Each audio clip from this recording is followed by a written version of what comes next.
अपना पहचान करना ये मनुष्य का स्वभाव है।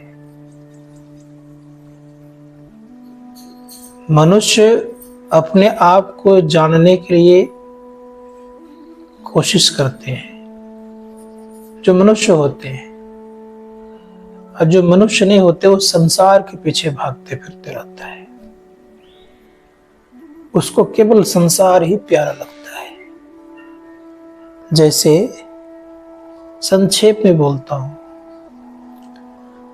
दानव और देव, देवता का राजा इंद्र, दानवों का राजा विरोचन, दोनों गया ब्रह्मा जी के पास। एकदम संक्षेप में कह रहा हूं, एक ही वर्ड कहूंगा खाली उसका। तो दोनों मिलकर के प्रश्न किया कि आत्मा का स्वरूप क्या है। जैसे इस शब्द को कहा तो ब्रह्मा जी ने कहा, देह की जो छाया होती है ना, वही आत्मा का स्वरूप है। अब वो बेचारे दानव विरोचन वो सोचता है कि देह का ही छाया जब सब कुछ है तो इसे खिलाओ पिलाओ मजबूत करो। अब एक के मन में हो गया, अरे देह का छाया का आत्म का स्वरूप कह रहा है। अब कहीं अगर मान लिया देह का मतलब शरीर का एक अंग टूट गया तो आत्म स्वरूप भी टूट जाएगा। ये तो ठीक उत्तर नहीं हुआ। वो तो पुनः ब्रह्मा जी के पास पहुंचे, लेकिन विरोचन क्या करता था, केवल अपना इस शरीर को बढ़ाना शुरू किया। अपना खाता अपना पीता, उसी को सब कुछ मानता।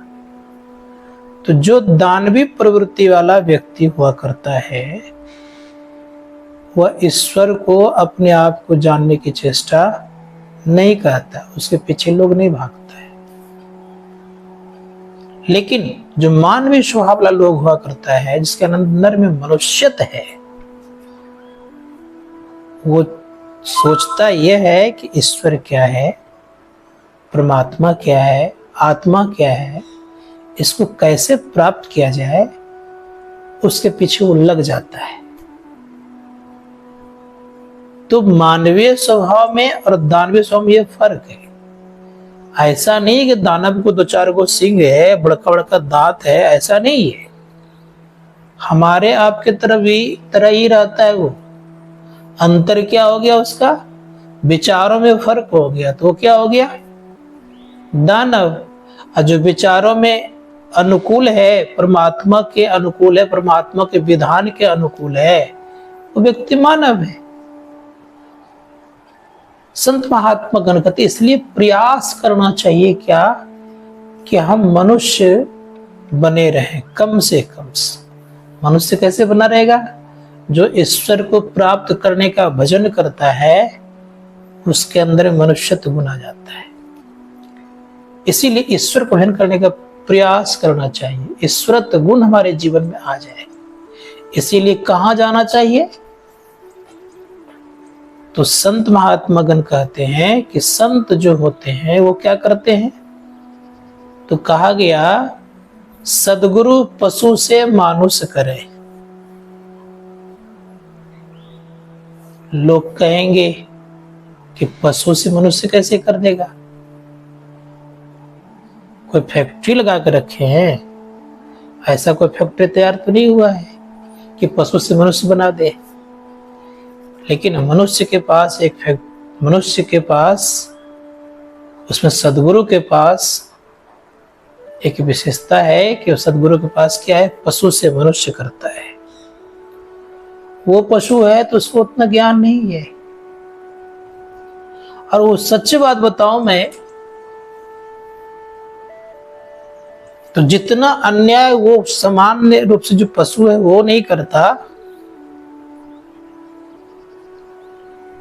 लेकिन मानव जितना अन्याय करता है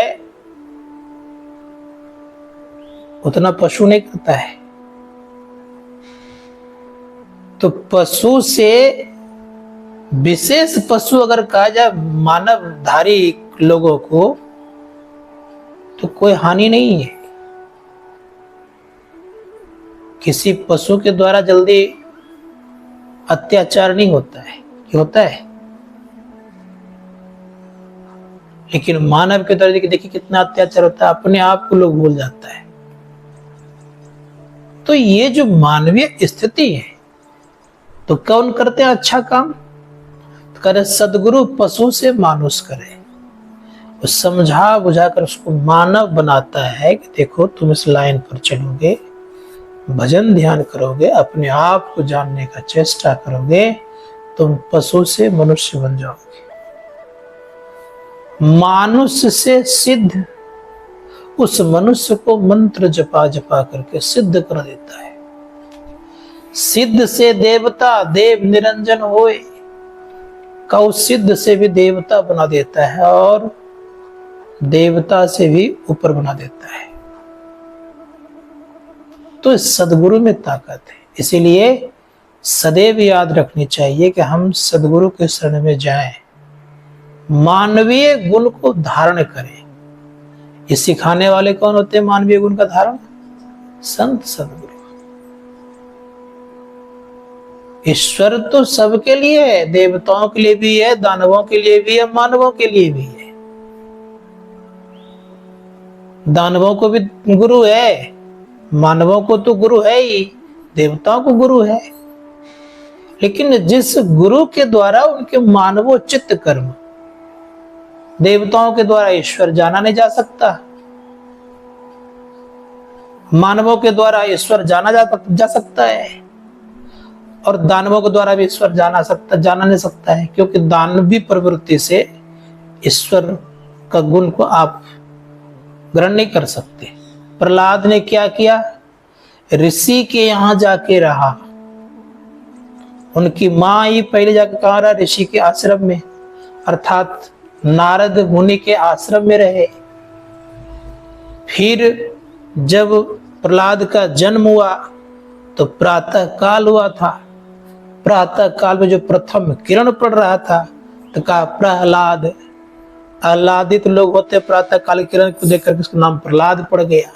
प्रथम पहर का आह्लादित होना शब्द को जोड़कर प्रहलाद शब्द का प्रयोग किया गया। अब प्रहलाद बन गया तो प्रहलाद में बचपन से गुण कौन सा घुसा दिया? सदगुरु वाला। बात में आ रही है?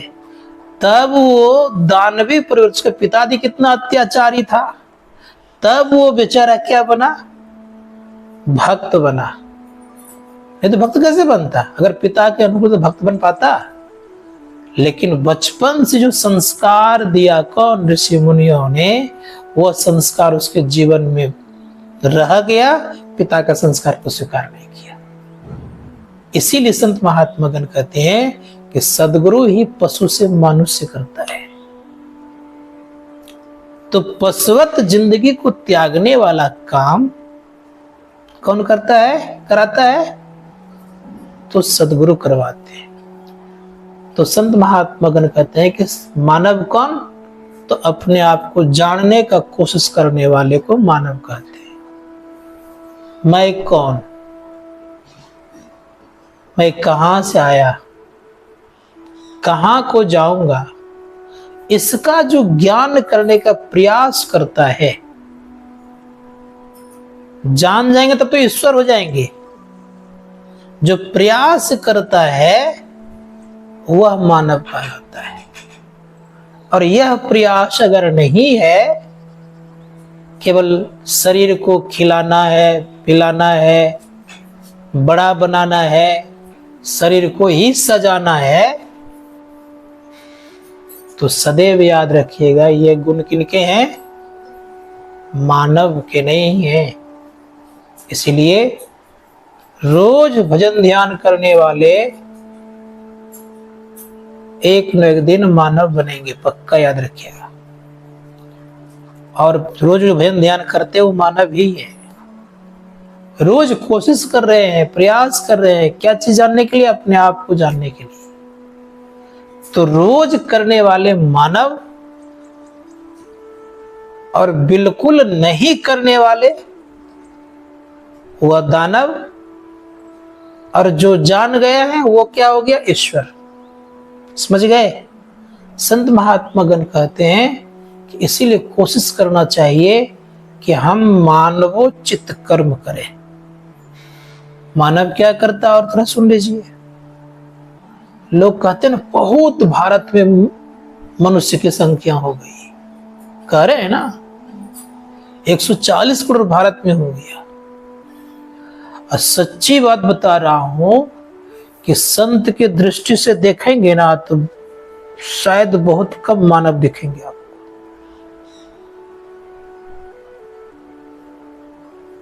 140 करोड़ में अगर हटा दीजिएगा तो शायद लगता है बहुत कम लोग होंगे। 100 को तो हटा ही दीजिए, लगभग 40 में संदेह है। इसीलिए संतों ने कहा, कैसे? एक डायोजनीस एक बहुत बड़े महान संत हो गए थे, वो दिन में मसाल लेके चलते थे। मसाल समझते हैं ना? तो लोग पूछते थे दिन में सूरज का प्रकाश है फिर भी आप मसाल लेके चलते हैं। कहा क्या करें, इससे मैं मानव खोजता हूं, मिलता ही नहीं है। कहा इससे कैसे पता चलता है कि मानव है कि नहीं है? कहा इतने सारे मानव दिखते नहीं आपको? कहा अगर ये मानव होते सब कोई तुम्हें मसाल लेके क्यों चलता? परिणाम ये हो गया कि कहा कैसे देखते हैं? कहा देखो तुम भी।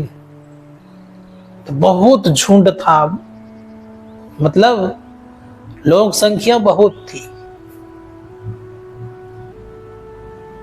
तो बहुत संख्या थी। क्या करता बेचारा हुआ, देखा मसाल लेकर कैसे, तो उस रोशनी में दिखता क्या है? कोई गधा है, कोई घोड़ा है, कोई हाथी है, कोई बिल्ली है, कोई सियार है, तो कोई सिंह है।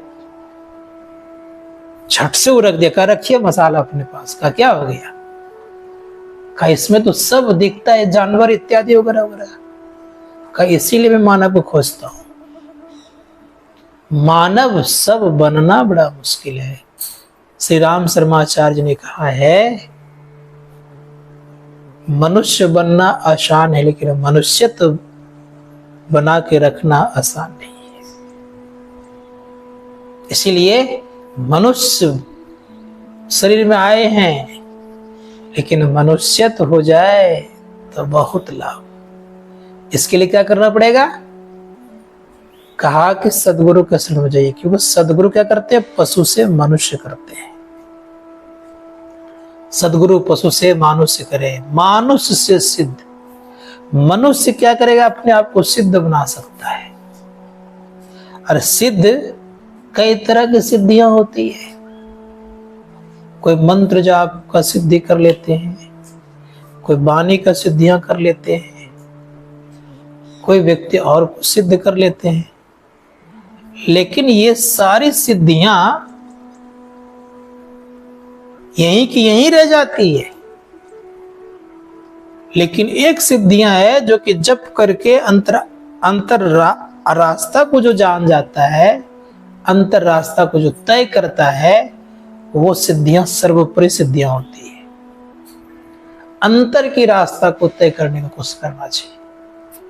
और अंतर का रास्ता बड़ा ही खूबसूरत रास्ता है, खूब सुंदर रास्ता है। उस रास्ता पर सब कोई चलते नहीं। इसीलिए गुरु भाई ने उसको कहा अद्भुत अंतर की डगरिया जा पर चल कर बोलते। तो अद्भुत रास्ता है। अद्भुत रास्ता कौन चलेगा? जैसे मान लिया जाए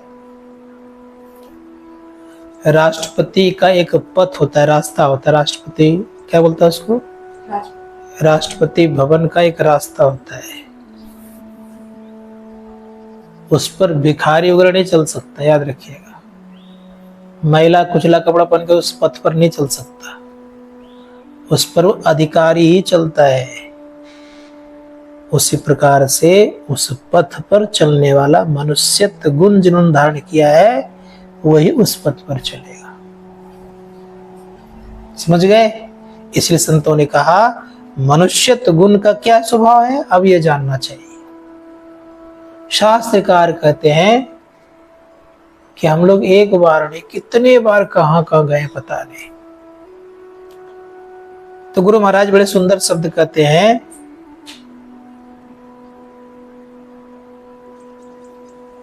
कि अपने अंदर में चलने के लिए एक ही उपाय है। वो उपाय क्या? वो उपाय ये है कि हम बैठ करके भजन ध्यान करें। भजन ध्यान करेंगे, कैसे करेंगे? भजन ध्यान करने वाला सब कुछ छोड़ना पड़ता है। झूठ छोड़ना पड़ता है, नशा छोड़ना पड़ता है, चोरी छोड़नी पड़ती है और हिंसा छोड़नी पड़ती है, बेविचार छोड़ने पड़ते हैं। अब दूसरे का कोई जान लेगा और वो चाहे भजन ध्यान करने तो होगा नहीं होगा। तो अब सोचिए कि जान लेने में कितनी बात आ जाती है। बिना जीव का हत्या किए उसको मांस प्राप्त नहीं होता है, मांस प्राप्त नहीं होता है। बिना जीव को हत्या किए मांस प्राप्त नहीं होता है। चाहे कोई भी कर दे, लाएंगे कोई भी तो उनको ही पाप लगेगा। इसीलिए संत महात्मा गण कहते हैं कि मांस नहीं खाना चाहिए, मछली नहीं खाना चाहिए, उसमें जीव है। जैन धर्म में कहा गया, इसको आज जानिएगा सब कोई, जैन धर्म में यहां तक कहा गया है कि परमात्मा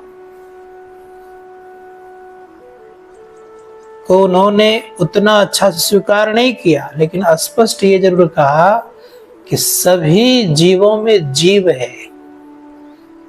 तो जीव जब सब में है तो एक जीव दूसरे जीव को आप दे नहीं सकते। बात सुनारी है। अर्थात यूं समझिए हम लोग जैसे कभी कभी कबूतर को हम लोग, कबूतर है ना, कबूतर को जो अनाज देते हैं तो वो मना करता है जैन धर्म, क्योंकि अनाज में क्या है? जीव है, और जीव को क्या कर रहे? जीव को दे रहे हैं। तो एक को आप क्या कर रहे हैं? मार रहे हैं, दूसरे को आप क्या कर रहे हैं? पोस रहे हैं। तो ये भी जैन धर्म स्वीकार नहीं करता है। बस में आ गई। इसीलिए बहुत गहन विषय है ये सब चीजें। तो ऋषि मुनिगण कहते हैं कि थोड़ा सा और विचार करिए तो मत्स्य मांसों का त्याग होना चाहिए। दूसरी बात यह हो गई कि उन व्यक्तियों को सात्विक विचार धारण करना चाहिए।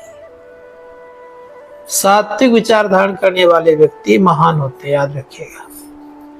तो सात्विक विचार कैसे होगा?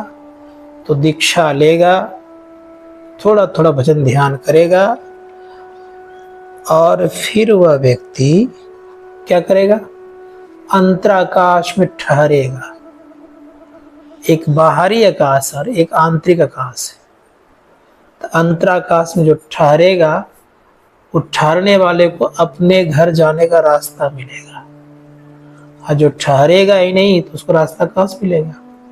इसलिए अंतराकाश में ठहरने का प्रयास करना चाहिए। और जो अंतराकाश में ठहरेगा उनको अपना रास्ता दिखेगा और वहीं से वो चलना प्रारंभ करेगा। क्योंकि हर एक व्यक्ति एक ही जगह रहते हैं। समझ गए मेरी बात को? कहाँ रहते हैं वो?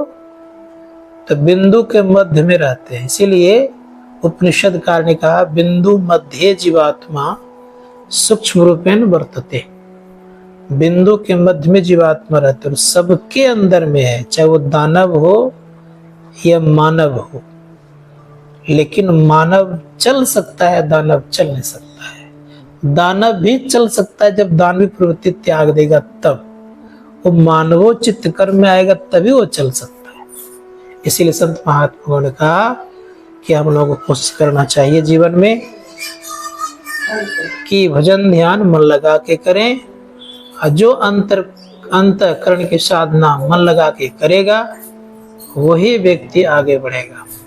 इसलिए प्रयास करना चाहिए कि हम लोग गुरु माई ने बताया है कि मन कहाँ से चालू होता है, मन कहाँ रहना चाहिए। तो गुरु महाराज कहते हैं मन तुम बसो तीसरो नैना, तीसरे नैन में वास करने का प्रयास कीजिए। और बसे हुए तो है ही, खाली उघाड़ना है नयन को। इसीलिए जो उस नयन को खोल लेता है उनका काम बनता है, और नहीं तो सबके अंदर में रहते हुए क्या हाल होगा। वस्तु है अपने पास फिर भी खोज रहे हैं। एक बार सत्संग करने के लिए गया था, एक माई 1000 का नोट जो ना पीछे क्या कहते हैं गठरी में बांध करके फेंक दिया था। ऐसे ऐसे नहीं करता है आचला, ऐसे कर दिया था। अब क्या करता, कर दिया था तो अब पूरा घर छान रही, 1000 का नोट खोजते खोजते थक गई। मैंने कहा कि माई क्या खोज रही, बड़ी परेशान लग रही है। कब क्या बताऊं, 1000 का नोट कहाँ रख दिया। दो गो था, उसमें 1000 नोट चलता था। का 2 गो नोट था, 2000 रुपया था। मैंने कहा कि माई पीछे देखिए तो गठरी में क्या है। तो देखा कि हाँ भाई इसी में नोट तो है। बस में गई। अब आश्चर्य लगा उसको, जब बहुत देर से खोज रही थी, परेशान थी। उसी प्रकार से सुख है अपने अंदर में, बाहर बाहर कहाँ, तो कभी आलू चप में, कभी मुढ़ी में है, कभी गुपचुप में, यही सब में खोजते रहते हैं।